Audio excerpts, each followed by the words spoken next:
అంత హైప్ కూడా లేకుండే. బట్ చూడాలి కాబట్టి కామనర్స్ ఎలా సెలెక్ట్ చేస్తుంటారు. దట్ మోస్ట్ ఫేవరెట్ జడ్జెస్గా ఉన్న అభిజిత్ అవ్వచ్చు, బిందు అవ్వచ్చు, లేకుంటే నవదీప్. సో వీళ్ళ ముగ్గురు జడ్జెస్గా ఉండి సో అక్కడ కామనర్స్ వచ్చినప్పుడు ఎలా ఉంటుంది చూడాలి అని అనుకుంటే చాలా మంది వెయిట్ చేస్తుంటారు. సో చూసాము, నాకైతే అంత ఎక్కలే, సీరియస్లీ ఎక్కలే. ఎపిసోడ్ని ఒక సినిమాగా కన్సిడర్ చేస్తే స్టార్టింగ్ అదిలింది, క్లైమాక్స్ బాగుంది, నెక్స్ట్ లెవెల్ ఉంది. బట్ మధ్యలో అంతా నాకేం ఎక్కలేదు. దీన్ని రివ్యూ కూడా చేయలేం, ఎందుకంటే లైక్ ఎలా ఉంటుందంటే బిగ్ బాస్ హౌస్ అనుకోండి, అక్కడ జడ్జెస్ ఎవరు ఉండరు. సో అందరు కంటెస్టెంట్సే ఉంటారు కాబట్టి we have to judge. So మనకు నచ్చింది, మనకి ఇష్టం వచ్చింది, మనం ఏది కావాలంటే అది ఇంటర్ప్రిట్ చేసి మనం చెప్పొచ్చు. బట్ ఇక్కడ కొంతమంది కంటెస్టెంట్స్ అక్కడ ఎదురుగా ముగ్గురు జడ్జిలు కూర్చోన్నారు, ముగ్గురు కూడా తోపులు వాళ్ళు. సో ఇది ఎలా ఉంటుందంటే సుప్రీంకోర్టులో ఇచ్చిన తీర్పుని కింద హైకోర్టులోనో లేకుంటే జిల్లా కోర్టులోనో డిస్కస్ చేసినట్టు, లేకుంటే దాని మీద మళ్ళీ సవాల్ చేసినట్టే ఉంటుంది బేసికలీ. సో కాబట్టి డిస్కస్ చేద్దాం, ఒపీనియన్స్ కొంతమందిని ఫామ్ చేసి మాట్లాడుతున్నాం. బట్ ఏంటంటే మొత్తం కంప్లీట్ ఎపిసోడ్ని రివ్యూ చేసే దానికంటే ముందు కొంతమంది గురించి కొన్ని విషయాల గురించి మాట్లాడుకుందాం. ఎస్పెషల్లీ ఫస్ట్ మాస్క్ మ్యాన్ గురించి కూడా మాట్లాడుకుందాం. సో ఇతను ఏంటంటే ప్రాబ్లం ఏంటంటే ఇతను వచ్చాడు, అంత ఎక్కలేదు నాకు. నేను ఏదో హైప్ మేబీ ప్రోమో చూసి హైప్ ఇచ్చాడు అనుకున్నాను. ఎపిసోడ్లో కూడా సేమ్ అవి బీజిఎమ్స్ పెట్టి లేపారు దాన్ని. బట్ ఇక్కడ ప్రాబ్లం ఏంటంటే ఇతనితో ప్రాబ్లం ఏంటంటే మాట్లాడుకుందాం. So welcome to our channel, నా పేరు మహేష్. అందరూ కొత్తగా మన ఛానల్ చూస్తుంటే సబ్స్క్రైబ్ చేసుకోండి. అతను ఒక డెప్త్ ఉంది, అది అతనికి కనిపిస్తుంది. ఆ డెప్త్ని జనాల ముందుకు చూపెట్టాలనుకుంటున్నాను. వాళ్ళు డూయింగ్ దట్. సో కొన్ని బరువైన పదాలతోటి, కొన్ని బరువైన మాటలతోటి, లేదా వాళ్ళు ఇంగ్లీష్లో మాట్లాడుతున్నప్పుడు కూడా కొంచెం మంచి పాష్ వర్డ్స్ తోటి యూస్ చేసి మనం దానికి ఒక సెంటెన్స్ని ఫ్రేమ్ చేసి మనం బయటకి చెప్దాము. అంటే ఎంత బరువుగా మాట్లాడితే, ఎంత బరువైన పదాలతో మాట్లాడితే నాలో అంత డెప్త్ ఉంటుంది అని జనాలు అనుకోవాలి అనుకోని మేబీ అతను చేస్తున్నట్టు అంటున్నాడు. నార్మల్గా చిల్గా మాట్లాడచ్చు, అంటే గో విత్ ఫ్లో లాగా మాట్లాడచ్చు. కొంతమంది కంటెస్టెంట్స్ అలాగే మాట్లాడారు. స్టార్టింగ్ ఎవరైతే అమ్మాయి మాట్లాడిందో నాకు అలాగే అనిపించింది, అండ్ లాస్ట్ ఎవరైతే మాట్లాడాడో సో అతను అలాగే మాట్లాడాడు. బట్ ఇతను ఏంటంటే ఏదో చెప్పాలి, గట్టిగా పదాలు ఉపయోగించాలి. సో ఆ ప్రాసెస్లో అలా మాట్లాడాలి అనుకుంటున్నప్పుడు కన్ఫ్యూజ్ అయిన మాట నిజమే, చాలా కన్ఫ్యూజ్డ్ అయ్యాడు. అండ్ అక్కడికి కూర్చున్న జడ్జెస్ ఎవరైతే ఉన్నారో విత్ ఇన్ ద సెకండ్ మాట్లాడినప్పుడు వాళ్ళకి అర్థమైపోయింది ఇతను ఏదో కొంచెం మ్యానిపులేట్ చేస్తున్నాడు, ఏదో హడావుట్ చేస్తున్నాడు అని. సో అతని టర్మ్ వచ్చినప్పుడు మాట్లాడుతున్నాం. బట్ ఇది అనిపించింది, అక్కడికి వచ్చిన వాళ్ళందరూ ఏదో ఒకటి సాధించిన వాళ్ళే ఉంటారు, లేకుంటే అందరూ రారు కదా. ప్రతి ఒక్కరికి ఏదో ఒక పాస్ట్ లైఫ్ ఉంటుంది, దాంట్లో స్ట్రగుల్స్ ఉంటాయి, తర్వాత సక్సెస్ ఉంటాయి, అన్నీ ఉంటాయి. సో అక్కడికి వచ్చిన వాళ్ళందరూ ఏంటంటే అది చెప్పుకుంటున్నారు. అది కాదు కావాల్సింది బేసిక్గా. అక్కడికి వచ్చి ఇంకా నెక్స్ట్ స్టెప్ నీకు బిగ్ బాస్ అన్నప్పుడు ప్రతి ఒక్కడు వచ్చి నన్ను పంపించాను, నన్ను ఒకడు ఇంకొకటి అది ఇదని వాళ్ళు సాధించింది చెప్పుకున్నావు కాబట్టి నువ్వు అక్కడ దాకా వచ్చావు. సో ఇంకక్కడి నుంచి నువ్వు చూపించే బిగ్ బాస్ హౌస్లోకి వెళ్ళడం కోసం నువ్వు ఏం చేస్తావు, ఏం చేస్తే అక్కడ కూర్చొని జడ్జెస్ కన్విన్స్ అవుతారు అనే దాని మీద నువ్వు ఫోకస్ పెట్టాలి. బట్ అన్ఫార్చునేట్లీ అక్కడికి వచ్చిన మెజారిటీ అలా మిస్ అయ్యారని అనిపించింది నాకు. ఎస్పెషల్లీ దివ్య, నిఖిత అనే ఒక అమ్మాయి ఒకటే. సో కొంచెం అమ్మాయి గ్రౌండెడ్ ఉందంటే కొంచెం రియాలిటీలో ఉంది అని అనిపించింది. ఫస్ట్ ఈ అమ్మాయి వచ్చింది, నైట్ వేసుకొచ్చింది, ఆబ్వియస్లీ అటెన్షన్ గ్రాప్ చేయడం కోసం నైట్ వేసుకొచ్చింది, మాట్లాడింది. అండ్ ఇంకొకటి కూడా ఏంటంటే ఈ ఎపిసోడ్ మొత్తం మీద గమనించింది, అది వాళ్ళు ఇంటెన్షనల్ గా చేశారా లేకుంటే అది వాళ్ళ ఒపీనియనా, సీరియస్లీ నాకు అర్థం కాలేదు. కానీ అభిజిత్ అయితే ఎవరు దేకలేదు, అండ్ అందరూ అభిజిత్ని టార్గెట్ చేశారు. అభిజిత్ అసలు ట్రూ విన్నర్ అని ఎవరైతే ఒకళ్ళు సన్నీ అని చెప్పారు. సో నవదీప్ మీ ఆట గేమ్ నచ్చింది, నాకు మీలాగా ఉండాలని చెప్పారు. సో అభిజిత్ మీ గేమ్ నచ్చింది, మీరు మాట్లాడే విధానం నచ్చింది, మీరు మాట్లాడే పాయింట్స్ నచ్చాయని ఎవరు అనలేదు. డైరెక్ట్గా ఈ అమ్మాయి అయితే మీరు సోఫాలో కూర్చున్నారు, మీకు అసలు ఎలా ఇచ్చారో నాకు అర్థం కాదు, మీరు సోఫా స్టార్ అన్నట్టు మాట్లాడింది ఈ అమ్మాయి దివ్య నిఖిత. కంప్లీట్లీ అభిజిత్ని టార్గెట్ చేసింది. బట్ అభిజిత్ని టార్గెట్ చేసినప్పుడు కూడా అమ్మాయి చెప్పిన పాయింట్స్ వింటే చాలా మందికి అప్పట్లో అది కూడా అనిపించింది. బట్ ఆపోజిట్ పర్సన్స్ ఎవరైతే ఉన్నారో, అతనికి రైవలరీగా ఉన్న పర్సన్ పాయింట్స్ అప్పుడు అభిజిత్ ముందు చాలా మంది తేలిపోయారు. సో అతను మాటలతో కొట్టాడు, దాని వరకు అగ్రేడ్. సో అది బేస్ చేసుకొని చాలా మందికి అతను ఎక్కాడు. కాకపోతే ఈ అమ్మాయి టాస్క్ పరంగా చూసింది, మీరు టాస్క్ ఆడలేదు, జస్ట్ ఒక గేమ్ ఆడేసి విన్నర్ అవ్వాలి అంటే సో అది పక్కన వాళ్ళకి అది అన్ఫేర్ అనిపించింది. సో నాకు మీరు అంతగా ఏం అనిపించలేదు. అండ్ మిగిలిన కంటెస్టెంట్ అక్కడ వేరే కంటెస్టెంట్ అంత గొప్ప లేరు కాబట్టి మీకు అక్కడ ఛాన్స్ వచ్చింది, కానీ లేకుంటే లేదన్నట్టు లిటరలీ మొహం మీద చెప్పేసింది. అండ్ అమ్మాయి చెప్పిన దాంట్లో కూడా ఎంతో కొంత నిజం ఉంది, ఏదో ఒక పాయింట్లో నిజం అనిపించింది. లైక్ అంటే మనోడు అప్పటికీ ఉంది, మనోడి మీద బ్లేమ్ అనేది అది ఉంది. సో జస్ట్ టాస్క్లు ఆడలేదు, ఫిజికల్ టాస్క్ ఆడలేదు, కేవలం ఇలాంటివి ఏమైనా మాటల ద్వారా కాన్వర్జేషన్స్ వచ్చినప్పుడు మాత్రం మనోడు ఏంటనే చూపెట్టాడు. నేను ఫస్ట్ సీజన్ నుంచి నేను అనుకునేది ఫోర్త్ సీజన్లో నిజమైంది. అంటే లైక్ బిగ్ బాస్ అనేది ఏదో టాస్క్లు గెలవటము, లేకుంటే ఏదైనా ఫిజికల్ టాస్క్లో, లేకుంటే ఇంకోటి కాదు. సో మనిషి బిహేవియర్ ఎప్పుడు బయటపడద్దు అంటే మాట్లాడేటప్పుడు ఎక్కువ బయటపడద్దు. మేబీ టాస్క్లు ఆడేటప్పుడు కూడా బయటపడొచ్చేమో, కానీ మెజారిటీ ఒక మనిషితో మాట్లాడుతున్నప్పుడు నువ్వేంటి, నీ ఆలోచన స్థాయి ఏంటి, అనేది క్లియర్ గా తెలుస్తుంది. ఇప్పుడు మాస్క్ మ్యాన్ కూడా తెలిసింది. సో అలాగే తెలుస్తుంది అనమాట. సో దాంట్లో అభిజిత్ చాలా బాగా మాట్లాడాడు ఆ సీజన్ లో నాకు అనిపించింది. దాని తర్వాత చాలా మంది చాలా రకాలుగా ట్రై చేశారు అలా మాట్లాడడానికి.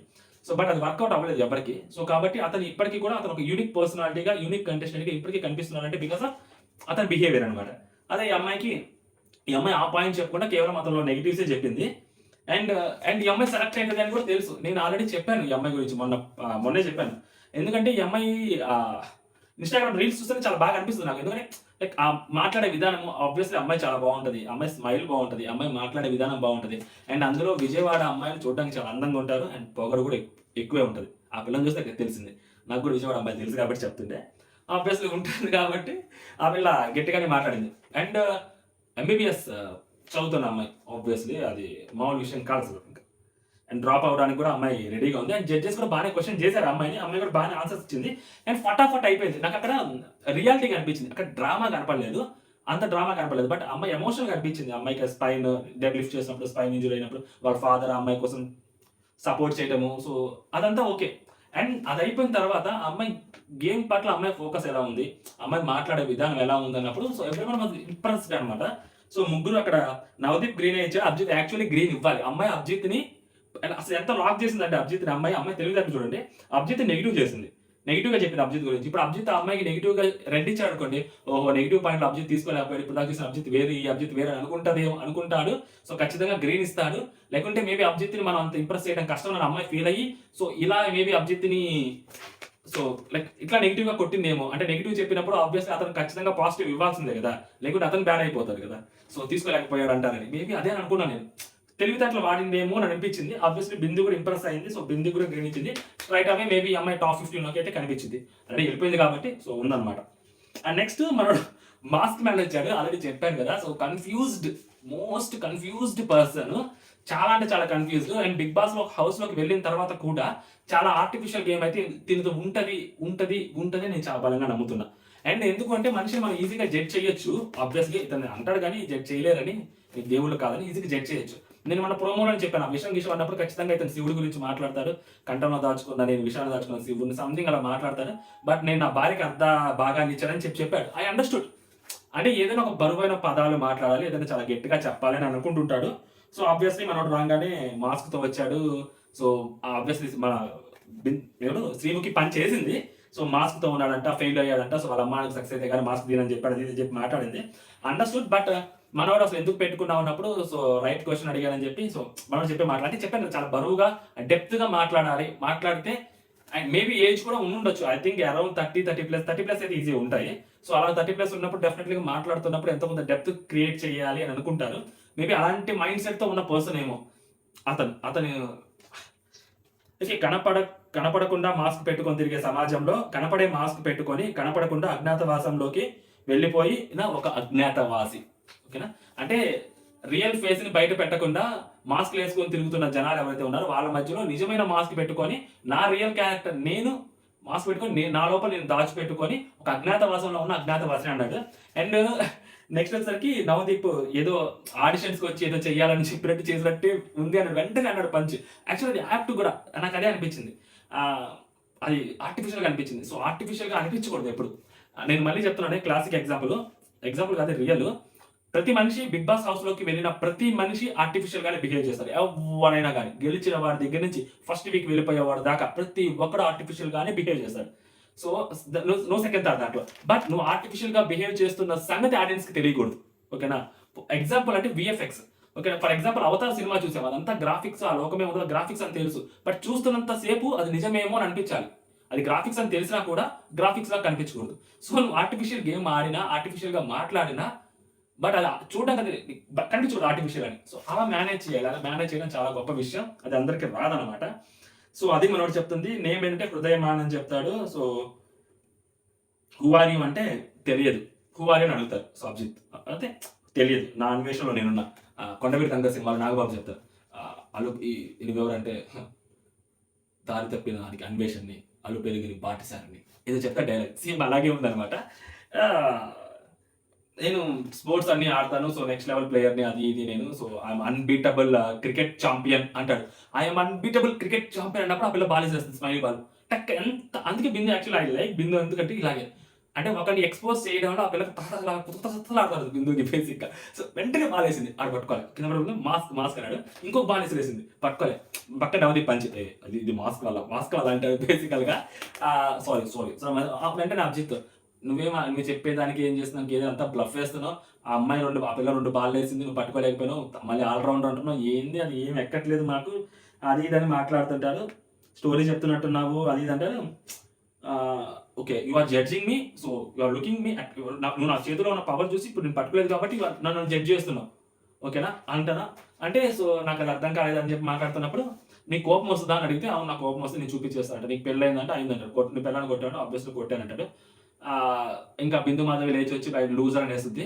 ఓకే, వీళ్ళు యాక్సెప్ట్ ఇట్ అంటారు. యాక్సెప్ట్ ఇచ్చినప్పుడు మోస్ట్ కన్ఫ్యూజ్డ్ స్టేట్లో ఉన్నాడని చెప్పడానికి రీజన్ ఏంటంటే, యాక్చువల్లీ నేను just past 7 years I'm hiding my face అని అంటాడు, ఐఎమ్ హైడింగ్ మై సెల్ఫ్ అంటాడు. తర్వాత పాస్ అంటే ఫస్ట్ 7 years అంటాడు, తర్వాత 2 years అంటాడు, 7 years 2 years పాస్ట్ 7 years అంటాడు.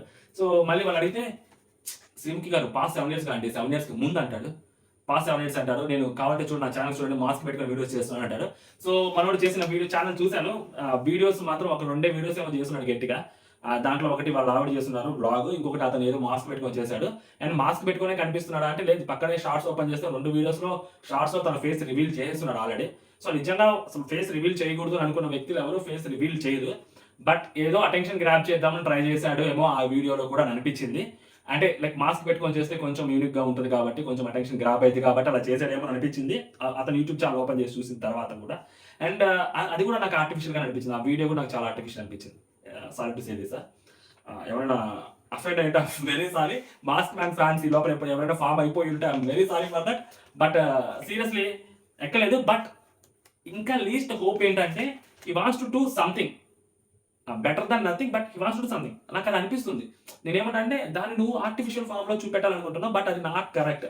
సో నువ్వు రియలిస్టిక్గా గో విత్ ఎ ఫ్లో, నార్మల్గా చాలా క్యాజువల్ లాంగ్వేజ్లో మాట్లాడొచ్చు. అది మనోడికి తెలుసుకుంటాడేమో అని ఆశిద్దాము. సో అదర్వైజ్ మాస్క్ మ్యాన్ దేవుడే. అభి రెడ్ ఇచ్చాడు, బిందు రెడ్ ఇచ్చింది, నవదీప్ ఒక్కడే సేమ్ నేను ఇప్పుడు చెప్పాను అదే చెప్పి గ్రీన్ ఇచ్చాడు. నీ గురించి ఇంకా తెలుసుకోవచ్చు అంత ఈజీగా నువ్వు అండ్ మధ్యలో మనోడు సడన్గా అన్ఫార్చునేట్లీ, సో నాకు I met with an accident. So నాకు ఎంటర్ప్రెన్యూర్ని, సో నా మేనేజర్ కూడా చనిపోయాడు, నాకు ట్రామా నుంచి అంటే ఇంక వెంటనే వాళ్ళు ఇదేదో బ్రఫ్ వేస్తున్నాడు అని చెప్పి, ఎక్కడ జరిగింది, కాలుకి చేతికి ఏమైంది చెప్పు, మెడికల్కి ఏమైంది చెప్పి ఎక్స్ప్లెయిన్ చేయి. అసలు ఎలా అడుగుతున్నారంటే, లైక్ ఆ అమ్మాయి ఫస్ట్ చెప్పిన అమ్మాయిని అంత డీటెయిల్గా ఎక్స్ప్లెయిన్ చేయమని ఇతను ఎక్స్ప్లెయిన్ చేయమని అడుగుతున్నారు. అర్థమైపోయింది ఆర్టిఫిషియల్ అని. అంత ఈజీగా ఎక్స్పోజ్ చేశారంటే, బిందు మాధవి యాక్చువల్గా క్రెడిట్ ఇవ్వాలంటే, ఆ బాల్ విసిరేసినప్పుడు నేను చూసా, సార్ పట్టుకుంటాడేమో అనుకున్నా. ఫస్ట్ బాల్కి మాస్క్ అన్నాడు, మాస్క్ అటు పెట్టుకున్న మాస్క్ అయితే ఊడదు కదా, సో ఎంతకైతే గట్టి ఉంటుంది కదా, మరి లూజ్ మాస్క్ అయితే కాదు కదా. అండ్ నెక్స్ట్ రెండోది పట్టుకోవచ్చు క్యాచ్, అట్లీస్ట్ పట్టుకుంటాడేమో అనుకున్నా. అండ్ ఆ పట్టుకునే ఫామ్ కూడా అంత గేమ్ గొప్ప గేమ్, అదే క్రికెటర్స్ పట్టుకున్నట్టు ఏం పట్టుకోలేదు, ఏదో నార్మల్గా నగే అంటారు. బాల్ అంటే ఫస్ట్ బాల్ కూడా స్టెప్ పడిన బాల్ కూడా పట్టుకోవడానికి కూడా అదంతా క్రికెటర్ ఫార్మ్స్ ఏం లేదు, అంటే స్టైల్గా తీసుకోవడం అదేం కనపడలేదు నాకు. ఇల్లే సారీ, నేనేం చేయలేను, బిందు మాధవి ఎక్స్పోజ్ చేసింది, మనం ఏం చేయలేం, చూద్దాం బెటర్ ఏమైంది. అండ్ నెక్స్ట్ వచ్చేసరికి బామ్ గంగవ్వ పర్సనాలిటీ ఉన్న ఒక ఆమె వచ్చింది, షీఈస్ డూయింగ్ బెస్ట్ అనమాట. So she done best actually. So ఆమె ఒక సెక్యూరిటీ గార్డ్గా ఉండి నల్గొండ నుంచి వచ్చినామా ఆ స్టేజ్కి వచ్చి నామా లైక్ అంటే మిడిల్ క్లాస్ లైఫ్లో ఒక ఆడపిల్లకి పెళ్లి చేయడం అనేది ఇట్స్ బిగ్గెస్ట్ టాస్క్. ఎవరికైనా ఏ ఫాదర్కైనా ఏ మదర్కైనా కానీ పెళ్లి చేశారంటే వాళ్ళ అంబానీ ఆదాయంతో సమానం. అలాంటిది మీ ఇద్దరు పిల్లలకి పెళ్లి చేస్తుంటే నెక్స్ట్ లెవెల్ అనమాట. సో బట్ కాకపోతే ఏంటంటే ఇలాంటి వాళ్ళు బిగ్ బాస్కి కరెక్ట్ కాదు. సో అది ఖచ్చితంగా కరెక్ట్ కాదు. ప్రాబ్లం ఏంటంటే బిగ్ బాస్ హౌస్లోకి పాపం వీళ్ళు వస్తారు, వీళ్ళు కూడా ఏం చేయరు. కాకపోతే ఎంతో కొంత కొంచెం ఫేమ్ తెచ్చుకుందాము, ఆ తర్వాత ఏదైనా బిజినెస్ చేసుకుందామో లేకుంటే ఇంకోటో మనకి డబ్బులు వస్తాయి, నలుగురు పిలుస్తారు. సో ఆమె కూడా దాన్ని కమర్షియల్ యాంగిల్లో చూస్తుంది, ఆ పెద్ద ఆవిడ కూడా. సో ఇప్పటికీ కూడా ఆ కమర్షియల్ యాంగిల్లో చూడటము, కష్టపడి డబ్బులు సంపాదించాలనుకోవడం కూడా, సో అది అంత ఈజీ ఏం కాదు. సో దానికి కూడా మనం గ్రేట్ శాల్యూట్ చెప్పాలి. కాకపోతే ఏంటంటే సో హౌస్లో కరెక్ట్ కాదు. ఈమె లోపలికి వెళ్తే మళ్ళీ అక్కడ గేమ్ కంప్లీట్గా మారిపోతుంది. సో లాస్ట్ టైం చూసాము ఒక మనిషి చుట్టూ తిరగటం, and that she's not an active. So పల్లెటూరు నుంచి వచ్చిన ఒక పెద్ద ఆవిడ, సో కొంచెం బోలా మనిషి కాబట్టి వర్కౌట్ అవ్వరు. అండ్ అభి ఒకటే గ్రీన్ ఇచ్చాడు, ఎందుకు గ్రీన్ ఇచ్చాడు నాకేం అనిపించలేదు, కానీ సో అభి కూడా గ్రీన్ ఇవ్వకుండా ఉంటే బాగుండేది. సో ఇక్కడ ఆపేసి ఉండొచ్చు. నెక్స్ట్ ప్రియా కర్నూలు అమ్మాయి, రాయలసీమ అమ్మాయి, రాయలసీమ ముద్దు చూడడానికి బాగానే ఉంది కానీ అంత లేదు. కాకపోతే ఏంటంటే ఈ అమ్మాయి మంచి క్యారెక్టర్ చేసింది, బట్ నాకైతే ఈ అమ్మాయి ఏం సెట్ అయ్యమని అనిపించలేదు. సో చూద్దాం అది ఏమైతే నాకైతే ఎక్కలే ఈ అమ్మాయి, బట్ ఎంటర్టైన్మెంట్గా అయితే చేసింది. ఓకే బాగానే ఉంది, మాట్లాడింది, జోవియల్గా మాట్లాడింది. అండ్ బిగ్ బాస్కి ఎందుకు అనేది అంత స్ట్రైట్ ఫార్వర్డ్గా ఎవరు చెప్పలేదు నాకు ఇక్కడ. మాస్క్ మ్యాన్ కూడా లేదు నాకు. ఆ అమ్మాయి ఒక్కటే, దివ్య నిఖిత ఒక్కటే ఎపిసోడ్ మొత్తం మీద దివ్య నిఖిత ఒక్కటే నాకు కరెక్ట్‌గా, అంటే ఇంకా ఆ ఫోకస్ బిగ్ బాస్ హౌస్‌లోకి వెళ్ళడం కోసం పెట్టింది అన్నట్టు అనిపించింది నాకు. సీరియస్‌లీ. ఇంకెవరిది నాకు అనిపియలా. నెక్స్ట్ ఆయన మినిమమ్ డిగ్రీ ఉండాలి ఆయన. ఆయన వచ్చి రాగానే కింద పడిపోయి ఏడుస్తుండు. ఇంకెందుకు ఏడుస్తున్నావు అది ఇది అన్నాడు. ఇదంతా ఎక్కలేదు బేసిక్‌గా. అతనికి బేసిక్‌గా ఏంటంటే పాపం అంత టాలెంట్ లేదు. సీరియస్‌లీ. అంటే అక్కడ ఏం చేయాలో ఆయనకి తెలియదు. బిగ్ బాస్ హౌస్‌లోకి వెళ్ళడానికి ఇక్కడికి వచ్చాక, ఈ పొజిషన్‌కి వచ్చాక ఇంకొక స్టెప్పే ఉంది అన్నప్పుడు అక్కడ ఏం చేయాలి అనేది ఆయనకి తెలియదు. సీరియస్‌లీ తెలియదు ఆయనకి. కాబట్టి అతను ఆయన ఏదో చేశాడు కానీ so they were not selected actual ఆయన్ని. సో అందరూ రెడ్ ఇచ్చేసారు. బికాస్ ఆఫ్ ఆయనకి ఏం చేత కాదని క్లియర్‌గా అర్థమవుతుంది. ఆయనకే తెలుసు ఆ విషయాన్ని. బట్ ఇంత దూరం వచ్చాడంటే సో షుడ్ అప్రిషియేట్. కాబట్టి అంతవరకు మాత్రం మనం చెప్పొచ్చు. బట్ అదర్ దాన్ దట్ ఆయనలో విషయం లేదు. విషయం లేని వాళ్ళని బిగ్ బాస్ హౌస్‌లోకి పంపించి, బిగ్ బాస్ హౌస్‌లోకి వెళ్ళిన తర్వాత ఇప్పుడు అతను క్రింజ్‌గా మారిపోతాడు. ఇప్పుడు ఇంతవరకు వచ్చిన దాన్ని మనం క్రింజ్ అనలేము కానీ అక్కడ చేసిన డ్రామా ఏదైతే ఉందో ఇప్పుడు అది అసలు కరెక్ట్ కాదు. మేబీ ఇంకొంచెం బెటర్‌గా వచ్చుంటే బాగుండేదేమో ప్రిపేర్ అయ్యి ఏదైనా. అండ్ నెక్స్ట్ వచ్చేసరికి అబూ బక్కర్. సో మనోడు ఇక్కడ కూడా మనోడు కూడా ప్రాబ్లం ఏంటంటే మనోడి గురించి మనోడు చెప్పుకున్నాడు. తర్వాత నవదీప్‌ని పొగిడాడు. సో నవదీప్ లాగా నేను ఇలా ఉండాలనుకున్నాను అదన్నాడు ఇదన్నాడు. సో ఎక్కడ కూడా ప్రాబ్లం ఏంటంటే జడ్జెస్‌ని ఇంప్రెస్ చేయడానికి ట్రై చేస్తారు. జడ్జెస్‌ని ఇంప్రెస్ చేస్తే గ్రీన్ ఇస్తారేమో అని అనుకున్నారు. బట్ జడ్జెస్‌ని ఇంప్రెస్ చేస్తే కాదు గ్రీన్ ఇచ్చేది. వీళ్ళు ఎలా ఆలోచిస్తారు? వీళ్ళు బిగ్ బాస్ హౌస్‌కి సూట్ అవుతారా? సూట్ అవ్వరా? అనే యాంగిల్ వాళ్ళు ఆలోచిస్తారు. వాళ్ళు ఏ యాంగిల్‌లో ఆలోచిస్తున్నారో మనం ఆ యాంగిల్‌లో అప్రోచ్ అవ్వాలి. సో అది దివ్య నిఖిత ఒకటే చేసింది. ఎన్ని సార్లు చెప్తారా మహేష్‌గా? నాకెందుకు ఆ పిల్ల ఒకటే చేసింది అనిపించింది. సో అందుకనే చెప్తున్నాను ఎన్నిసార్లు. సో మనం ఆ బిందు రెడ్ ఇచ్చింది, అభి గ్రీన్ ఇచ్చాడు, నవదీప్ గ్రీన్ ఇచ్చారు. సో మేబీ హోల్డ్‌లో పెట్టారు. మనం రైల్వే కోడ్ నుంచి వచ్చారంట, హోల్డ్‌లో పెట్టారు. And next Madhuri Vizag. Personally connected Madhuri నీ పేరు, మా అక్క పేరు. వైజాగ్ నుంచి వచ్చిందంటే ఈ అమ్మాయి ఇన్ఫ్లుయెన్సర్. బట్ ఈ అమ్మాయి అచీవ్ చేసింది సో చాలా బాగా నచ్చింది. సో అక్కడ వచ్చిన వాళ్ళంతా ఏదో ఒకటి అచీవ్ చేసి వచ్చిన వాళ్ళే ఉన్నారు. బట్ అమ్మాయి అచీవ్ చేసింది, ఇంకా ఈ అమ్మాయి అచీవ్ చేసింది అయితే నాకు చాలా బాగా అనిపించింది. అంటే వాళ్ళ ఫాదర్ సిఎంఆర్ షాపింగ్ మాల్ ఏదైతే ఉందో దాని ముందు సెక్యూరిటీ గార్డ్. సో ఈ అమ్మాయి సో లైక్ కట్ చేస్తే 2023 సెప్టెంబర్ 10th ఆ సిఎంఆర్ వాళ్ళు పెట్టిన దాంట్లో ఇవ్వ మిస్ సిఎంఆర్ అయిందంట. సో అది మామూలు విషయం కాదు. సో వాళ్ళ డాడీకి అది మామూలు విషయం అసలు అది. అండ్ మేబీ అది వాళ్ళ సైడ్ నుంచి చూస్తే సిఎంఆర్ వైపు నుంచి చూస్తుంటే అది వాళ్ళకి బ్రాండింగ్ కిందకే వచ్చింది. బట్ ఈ అమ్మాయి అంత దూరం వెళ్ళాలని అనుకోవడము, అంత దూరం వెళ్ళడం అనేది కూడా సో ఈ అమ్మాయి వైపు అచీవ్మెంట్. అండ్ ఈ అమ్మాయి కొంచెం లేత అమ్మాయి. She's not fit for the big boss. Maybe next 2 years తర్వాత వాళ్ళు కూడా అదే చెప్పారు. సో ముగ్గురు రెడ్ ఇచ్చారు, యునానిమస్ రెడ్ ఇచ్చారు. సో ఈ అమ్మాయి out of the show. Next Prasanna Kumar గారు వచ్చారు. He's the man. ఇంట్రెస్ట్ దొబ్బింది, సీరియస్ దొబ్బింది ఒకలాగా ఉంది ఎపిసోడ్ ఏమన్నా. But the man came and అతను స్టార్ట్ చేసిన మాట్లాడడం సీరియస్లీ గూస్ బంప్స్. లైక్ వాళ్ళు అప్పటికీ అడుగుతున్నారు. అతను చెప్తున్న తర్వాత అతను మాట్లాడుతున్న తర్వాత జడ్జెస్ కంటిన్యూస్ అడుగుతున్నారు. నవదీప్ అయితే ఎస్పెషల్ అడుగుతూనే ఉన్నాడు. దాని తర్వాత దానికి ముందా, మీకు ఆ లెగ్ ఏదైతే జరిగిందో అలాగా ఆంపిటేషన్ జరిగిందో, ఆంపిటేషన్ తర్వాత దానికి ముందా అన్ని ఆయన దాని తర్వాతే 21 కిలోమీటర్స్ బ్లేడ్ రన్ దాని తర్వాతే, బైక్ జిమ్ బాడీ దాని తర్వాతే, ఎవ్రీథింగ్ దాని తర్వాత అని చెప్తున్నాడు ఆయన. సో అలా చెప్పినప్పుడు ఎలా ఉంటుందంటే like I personally know that నా ఫ్రెండ్స్కి ఉన్నారు. సో నా మా మామకి అలా ఉంది. అంటే ఆ లెగ్ ఏదైతే ఉంటుందో ఆంపిటేషన్ అయిన లెగ్కి ఆ ఆర్టిఫిషియల్ లెగ్ ఏదైతే పెట్టుకుంటారో ఆ ప్రాస్టిక్ది అదంత ఈజీ కాదు. సో స్వెల్లింగ్ నడిస్తేనే స్వెల్లింగ్ వచ్చింది, ఎక్కువసేపు నడిస్తే స్వెల్లింగ్ వచ్చింది. తీసి పక్కన పెడతారు, అవసరమైనప్పుడు వేసుకుంటారు, తర్వాత తీస్తుంటారు. అదంత ఈజీ కాదు, చాలా కష్టం అది. బట్ అది ఆయన 21 కిలోమీటర్స్ బ్లేడ్ రన్నర్ అంటే అంత బాడీ అది మామూలు విషయం కాదు అసలు. అది నెక్స్ట్ లెవెల్ అసలు. అది సీరియస్లీ నెక్స్ట్ లెవెల్. ఆయన బైక్ రైడింగ్ కానీ ఏదైనా కానీ. సో నవదీప్ వాళ్ళు ఎవరి వాజ్ మెస్మరైజ్డ్ యాక్చువల్లీ. ప్రతి ఒక్కరు అదొక ఇన్స్పిరేషనల్ స్టోరీ, ప్రతి ఒక్కరికి అదొక ఇన్స్పిరేషనల్ స్టోరీ. అండ్ అలాంటి అతను చెప్పిన మాట కూడా సో నాలాంటి పర్సన్, నాకు అర్థమైందంటే నాలాంటి పర్సన్ ఒక పెద్ద ట్రోమాలో నుంచి బయటకు వచ్చి ఇంత సాధించినప్పుడు, ఇంత చేసినప్పుడు, ఒక 2 కాళ్ళు ఉన్న వాళ్ళు ఏదో చిన్న సమస్యలు వచ్చి ఆత్మహత్యలు చేసుకొని చచ్చిపోతుంటారు. యూత్ ఎస్పెషల్లీ చిన్న వాటికి. ఒక కాళ్ళు లేని నేనే ఇంత సాధించినప్పుడు 2 కాళ్ళు ఉండి వాళ్ళు ఇంకెంత ఆత్మస్థైర్యంతో బతకాలి అని చెప్పడానికి. So I want to I'm example అని చెప్పి I want to show them అని చెప్పాడు. అంటే బిగ్ బాస్ హౌస్లోకి వెళ్ళి ఇంకొంతమందికి, నేను అంటే ఇప్పుడు ఎంతమందికి తెలుసో నా చుట్టుపక్కల వాళ్ళకి తెలుసు, అంటే తన ఇంటి కాలనీ వరకు లేకుంటే తన ఫ్రెండ్ సర్కిల్ వరకు మేబీ ఇప్పుడు ఇంకొంతమందికి తెలుసు. బట్ బిగ్ బాస్ హౌస్లోకి వెళ్తే చాలా మందికి తెలుస్తుంది కదా అని చెప్పి అతని ఉద్దేశం. But we understood. అండ్ ఆయన చాలానే చేశాడని చెప్పాడు. బట్ అన్ఫార్చునేట్లీ ఆయన బిగ్ బాస్ హౌస్లోకి తీసుకోలేదు అని చెప్పారు ఫైనల్గా. ఆయన నెక్స్ట్ రౌండ్ లో కూడా ఎలిమినేట్ అయిపోయారని చెప్పారు. మేబీ ఇలాంటి పర్సన్ ని ఖచ్చితంగా బిగ్ బాస్ హౌస్ లోకి పంపించాలి, పంపిస్తారు కూడా. ఎందుకు పంపిస్తారు అంటే అతను అడుక్కోవట్లేదు, నాకు జాలి పడమనట్లేదు. ఎందుకంటే ఐ ఆల్రెడీ డన్ ఇట్. ఆయన బాడీ బిల్డ్ చేశాడు, బైక్ రేస్ చేశాడు, హార్స్ రైడింగ్ కూడా చేశాడు అంటున్నాడు. కొన్ని మరీ అంత చేయలేదు, బట్ ఐ డూ అంటున్నాడు. అసలు ఎవ్రీథింగ్ హీ వాస్ ప్రిపేర్డ్. అంటే ఫిజికల్లీ తను ఫిట్ ఉన్నాడు, మెంటల్లీ ఫిట్ ఉన్నాడు, ఆ కాల్ బాగాలేకపోయినా. సో అలాంటి person definitely big boss house లో ఉండడానికి ఎలిజిబులే, ఖచ్చితంగా ఎలిజిబులే. టాస్క్లు ఆడలేడు అంటే లైక్ ఇప్పుడు కొన్ని టాస్క్లు ఉంటాయి, ఫిజికల్ టాస్క్లు ఉంటాయి. డెఫినెట్లీ అతను ఆ కాళ్ళతోటి 21 కిలోమీటర్స్ బ్లేడ్ రన్ చేసినప్పుడు ఫిజికల్ టాస్క్లు ఆడలేడు అని చెప్పలేము. కాకపోతే ఆపోజిట్ కంటెస్టెంట్స్ కి అదొక ఏమన్నా అవుతుందేమో ఒక కాన్షియస్ గా ఆడతారేమో తప్పితే, but he was ready to face it. So అలాంటి పర్సన్ ని మరి మేబీ తీసుకుంటారో తీసుకోరో ఐ డోంట్ నో, కానీ బట్ తీసుకుంటే మాత్రం మేబీ ఉంటది. సో వైల్డ్ కార్డ్ కన్నా పంపించేమో అని అనుకుంటున్నా. పంపిస్తే బెటర్ ఉంటుంది. మరి అదేమి అతను మాట్లాడేటప్పుడు చాలా స్మైల్ తో మాట్లాడుతున్నాడు. అండ్ అది చాలా గూస్ బంప్స్ వచ్చాయి నాకే. లైక్ నాకు ఆర్టిఫిషియల్ లెగ్ పెట్టే అన్నప్పుడు నేను ఇలా కట్టుకొని ఓకే అన్నాడు. అంటే అర్థం ఏంటంటే నా కాలు పోయింది, ఇంకొక కాలు ఉండుంటే నా కాలు నాకు ఉండుంటే నేను ఏదో సాధించేవాని అని చెప్పినప్పుడు, నాకు పెట్టింది ఆర్టిఫిషియల్ లెగ్ అయినా కానీ నేనేదో చూపిస్తాను, నేనేదో చేస్తాను, నాకు నమ్మకం ఉంది, నాకు పెట్టింది ఆర్టిఫిషియల్ లెగ్ అవ్వచ్చు, but I have to do something, I will do అన్నాడు. అన్నప్పుడు అతనిలో వచ్చిన కాన్ఫిడెన్స్ ని మన ముందు చూపెట్టారు. ఆ టైంలో ఎలా ఉంది అన్నప్పుడు ఆలోచిస్తేనే సీరియస్లీ గూస్ బంప్స్. మేబీ ఎవరికైనా కదలాలి, ఖచ్చితంగా కదిలిద్ది కూడా మనసు. అండ్ అది ఇట్స్ ఏ ఇన్స్పిరేషనల్ స్టోరీ. అది ఏదో విని వదిలేసేదో. సో నాకైతే మాత్రం చాలా అనిపించింది, మనం 2 కాళ్ళు ఉన్నాం బాడీ పెంచడం అంటే దేవుడు ఒక చోట ఒకటి కోల్పోతే దేవుడు దానికి డబల్ ఇస్తాడు అన్న దానికి మేబీ ఆయన పర్ఫెక్ట్ ఎగ్జాంపుల్ అనుకుంటాను నేను నా వరకు. సో అదన్నమాట సంగతి. ఇదే నాకు అనిపించింది.